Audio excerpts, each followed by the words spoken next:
So welcome back, ladies and gentlemen, and we are going to be getting into our PVZ this time. This one is still Hong Kong versus Taiwan, but it is going to be Protoss versus Zerg, and yeah, like I said, PVZ, Bistork versus Rex. Gonna be very, very interesting. Now, I'm looking at the profiles real quick of these players, but looking into the map itself, we are going to be start things off on Everdream LE. And hey, it's fun and hectic, and it is really just all about the open qualifier format. It's just like, hey, are you guys ready? Let's just fucking go. Let's just go as quick as can be. Let's make sure that everything is fine and dandy, and I'm just happy to be bringing you guys these matches, and I do hope that I'm not a pest with any of these players, as I do just want to showcase their talent and see what they have in store for us. But our first map has been confirmed, and we are going into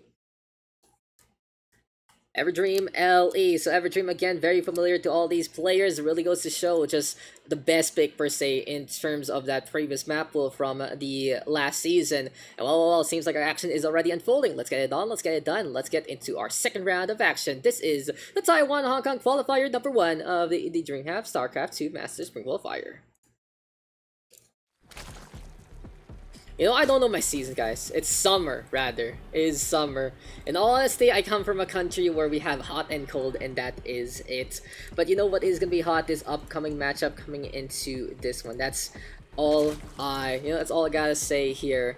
And well, introducing first on the top right here and now, our Red Zerg from Taiwan. It is going to be Rex. And this guy, he was just chilling from round number 1, got the bye there in our 14-player bracket. But he will have a tough task ahead of him because this guy is pretty much on point from that previous match. Was tested by Moriarty, now looking to move on into the next round. It is our Pink Protoss from Hong Kong. It is Bistork. So let's just look into a few profiles here and now, ladies and gentlemen. But in the meantime, yes, there we go. Yeah, we got the logos on. And big shoutouts to which admin.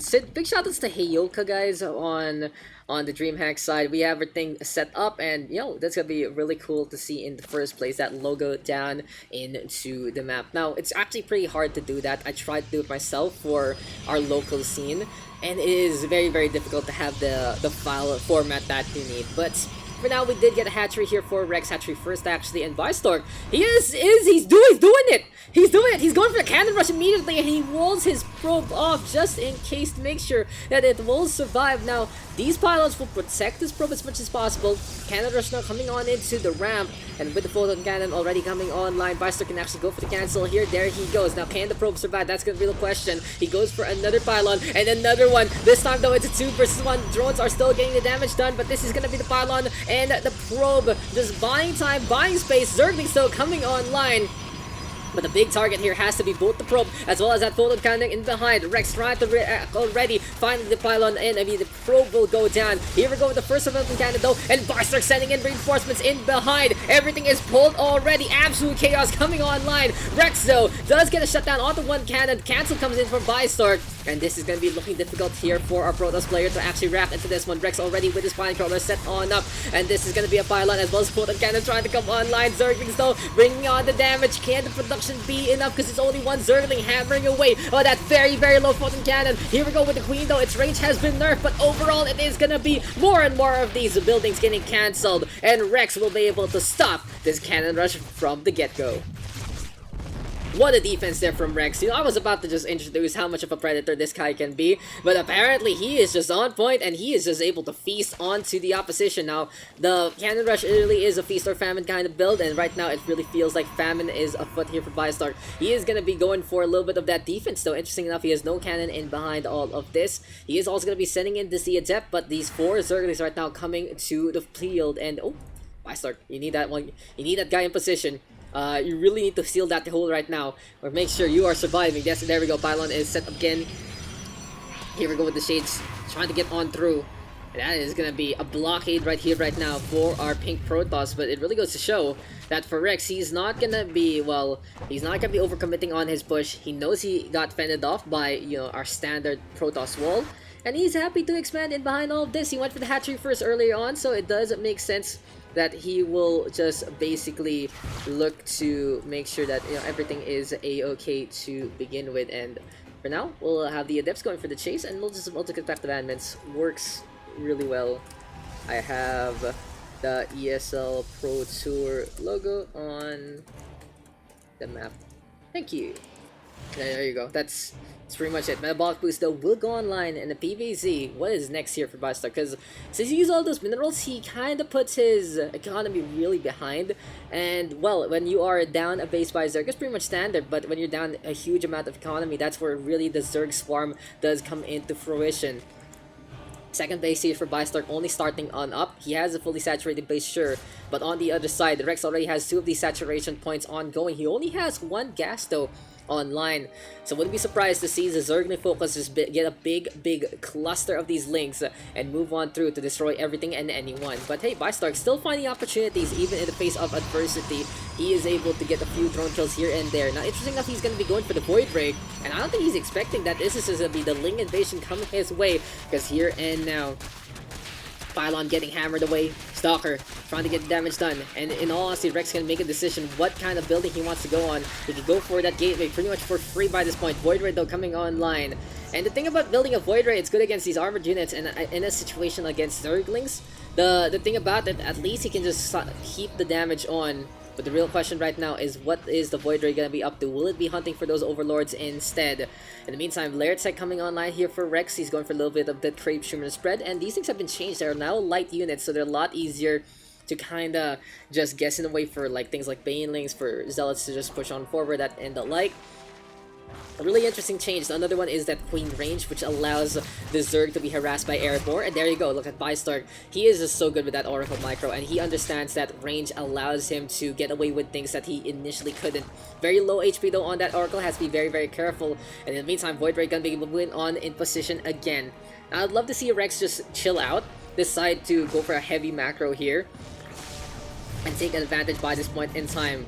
Queen still fending that Void Ray off. We got the Oracle onto the corner again. Really interesting here on Everdream, there are these big-ass mountains on the sides of the map, and hey, you know, it really is just going to be all about the air toss right now, looking for opportunities. But in instances like this, that Void Ray looking to be pretty good investment, because Ro8 is coming online. Reconstitution, of course, as per standard, when the Lair Tech is ready to go, will allow these Roaches to navigate on through as quick as can be. For time being though, the Void Ray making sure that he can cook up as many Zerglings as possible. And here we go with more and more of these Oracles trying to get the harassment on. Now, Oracle harassment. Now you can, the thing about it is, you can basically get more DPS out of an Oracle if you use the Revelation in that same instance, because it costs less energy. Then at least you can go for the reveal, you can go for takedowns here and there compared to before. Now, the Pulsar Beam gonna end a lot sooner because it's 50 energy over 25, but it really goes to show you have to make do with the duration. It's not about a fire and forget kind of unit anymore. You go for the Revelation and you get like half a minute's worth of intel. No sir, it really is basically allowing the Oracle to get a little more of the offense on, or make sure that it gets the proper spotting to begin with. But again, Bistork, as we see the congregation of Oracles coming online, there we go with the Adept trying to come in behind and already getting 4 of these drones. Holy crap, that's a big armada of Oracles to begin with. And we'll see what Bistork has in store for us moving into this one. These green orbs are looking to get in position, but the Queens are there as well. There we go, the Pulsar Beam though. It's gonna be so quick to get the vaporization on. Transfusions have to be huge here for Rex. And it seems like our Zerg player will be able to hold the line. Big investment there from Bistork, just falling apart at the seams. And at the same time, here comes Rex right now going for the hunt. He's his third base up and running. He's gonna go for the potential force out that cancel rather. And in the meantime, these Oracles, again, trying to go for the reinforcements. Pulsar Beams will be doing quite a lot. Shield Battery right now to try and keep that cannon up. And it seems like this defense will be working out, because these Oracles are nigh unstoppable in a scenario like this. Rex, right idea, but unfortunately just didn't get enough of that damage onto those air units to allow him to shut down that third base completely. This will allow Bistork though to build up that Nexus point again. I believe he did get the cancel on earlier on, but in the meantime, apparently 3 base Roach Play moves into Mutals instead. Now, usually we do get the 3-base Zergling Baneling, so you can go for early your Mutas, but in a situation like this, you want to go for the Tech Switch, and you just want to make sure that you can shut down these Oracles as much as possible. In the meantime, though, our Zerg's farm is playing the Spore Crawler route, using the Free Spread to allow him to get more anti-air everywhere and anywhere, and I love how Rex is really playing things out. Now, the fun thing to note about these two players right now is they're both currently teamless. They haven't been in team for like a year, or Bistork, I believe, in 2. I'm gonna be making sure of that, but in all honesty, these two players really deserving it so far from their play.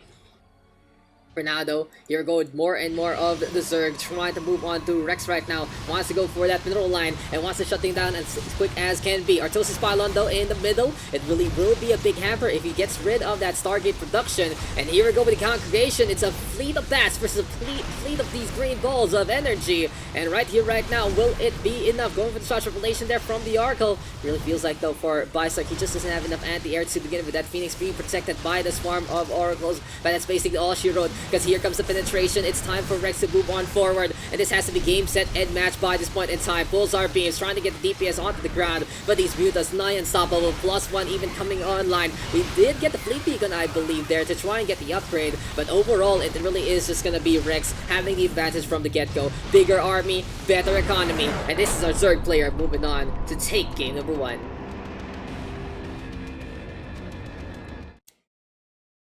There we go, ladies and gentlemen. Rex with the victory there.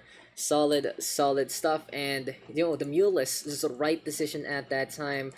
Now, we are going to be moving into map number 2. Give me a second, though, as we are just going to be making sure that we have confirmation for our next map. But just Rex with the proper time there with the Mutals. He tried to go for the GG push, basically, with those roaches, right? But just how the harassment for Bistork really works out, it does kind of make you deal with the air toss to begin with. And in an instance like that, it really was just a show there from Rex, stopping the cannon rush. You already knew he had the advantage coming into that one. And it seems like we are going to be getting into map number 2 in just a bit. Eternal Empire has been confirmed to be map number 2. Let's just check that one out on this screen. And well, for Rex, he is just one map away from moving on to the semi-final. So this is basically the quarterfinals right now, guys, and in the semi-final it is technically our final in a way. So yeah, we can just make that distinction later on, but we'll be getting into the game right now. Rex with 1 point ahead in this best of 3. Can Bistork force out a third map? We will find out as we see the action unfold here on Eternal Empire.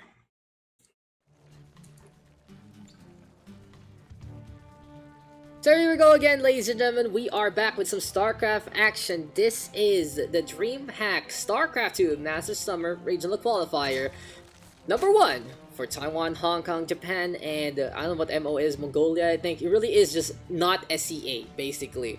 And coming in from the SCA scene, it's really interesting to see the other side of the pond. It literally is not the ocean, but it is our next door neighbors. But right here, right now, we are moving into Eternal Empire.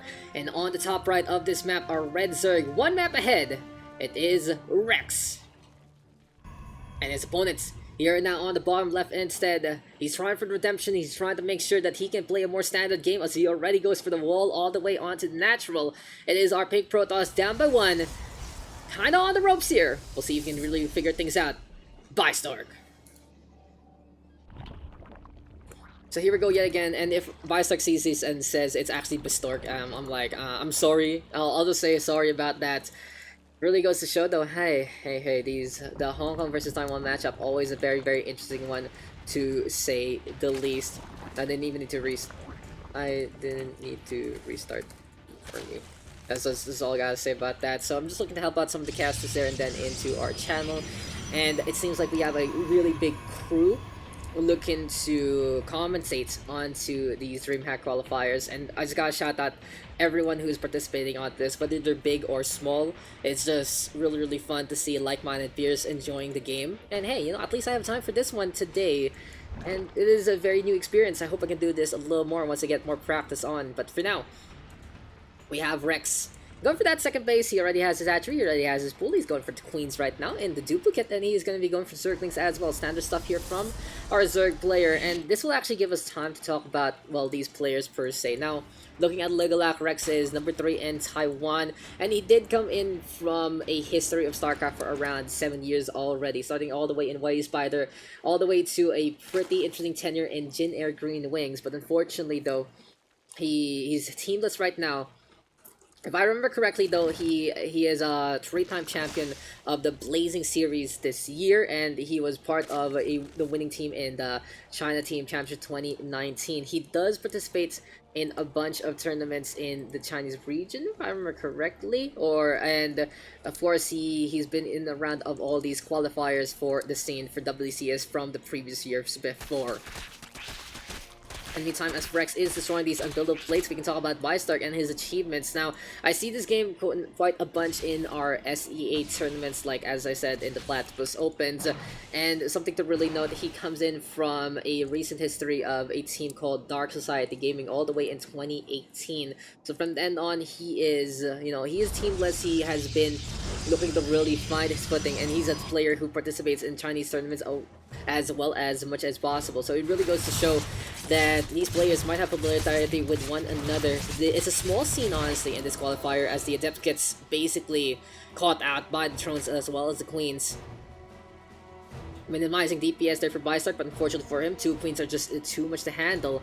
And as we've seen before from our Pink Protoss, he is just pretty scary with the Skytaw's army. His Oracle Micro has been very pesky. He does go for the Pulsar Beam a little early for my liking. He was going for the Larva, but immediately Rex did turn it to Overlord instead. And here and now, onto the probes, onto the drones rather, we go.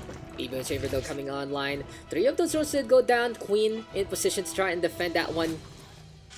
But overall, it really just is gonna be Bistork trying to find more and more opportunities. I love the rate of action time there though from Rex. He's always in position to make sure his screen is on something that needs to basically get turned into larva. He's not just guessing, he's not going for all the larva selection. He's just like, okay, I know that my opponent is going here. I know I can get the eggs in time, and these things are very tanky. The Oracle cannot cook these things up whatsoever. Eventually, though, after all this, it's 3 bases up and running here for Rex, but Bistork with the worker count lead. He has his bases saturated, sure, and for Rex, he's using that 3rd hatchery basically to build up a bigger economy and a bigger army into the future. Right here, right now, though, +1 for the Cybernetics core. The air weaponry gonna be going online, and does Rex realize this? Because when you see Warp Gate already set, and you see that Cybercore is still fiddling around with its devices, that has to be Sky Thoughts coming your way, so kind of scary to say so. And in this case though, see if it's gonna be enough as Bistork moves on forward. We do have the probes into play right here, right now. Adept again, gonna get isolated, will get taken down there. And it is gonna be these Adepts trying to really find value, but just Rex with such good reaction time. These drones are being protected so well, and with that being said, Rex is able to basically double the armor count there of Bistork. Sending in these Zerglings still looking a little bit of harassment there, but the Adepts in position already between the sandwich of the Nexus as well as the pylon. And of course, that Oracle is just keeping an eye out, making sure that everything is fine and dandy. Defense here for Bistork secured, but for both sides, it really goes to show that these 2 players understanding how to play against one another. There we go again with surrounds. Rex just so on point.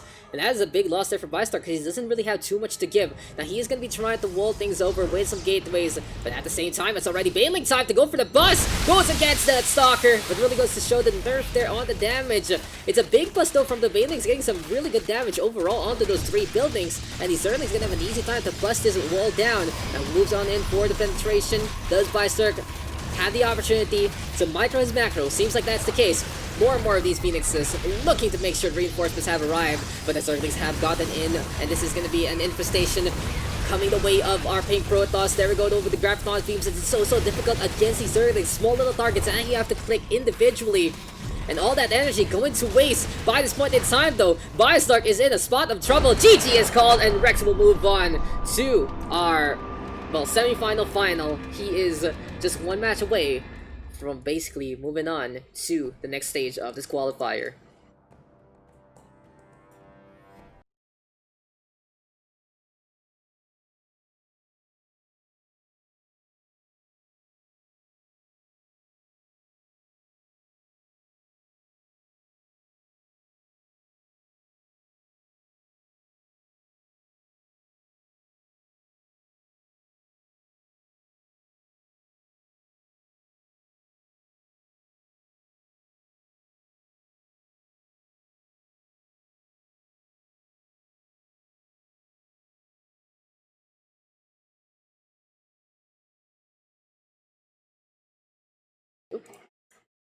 So sorry about that, ladies and gents, and there you go. Rex with 2 victories there, Everdream and Eternal Empire taken down. I was just saying though, real quick, apparently I was muted for a little bit, that for Rex he was just able to play a really strong ground game overall, and in all honesty, it really felt like for Rex he was just hungry for a victory. He was able to get a really interesting Baneling bust. Now, something I noted was that the fact of the matter is the Stalkers are a lot more tanky against Banelings because the Baneling damage itself has been nerfed against units that aren't light in total. So he instead went for a triangular strike. He was able to get the damage done everywhere there. And hey, victory for Rex, winning that one out 2-0. So we will be right back, ladies and gentlemen. Stay tuned. We'll move on into the next match. We'll see what that one is going to be. Don't go away. This is the DreamHack Master Summer 2020 Open Qualifier #1 for Taiwan and Hong Kong. And I'm your caster Daks. Thank you guys for tuning on in to the stream.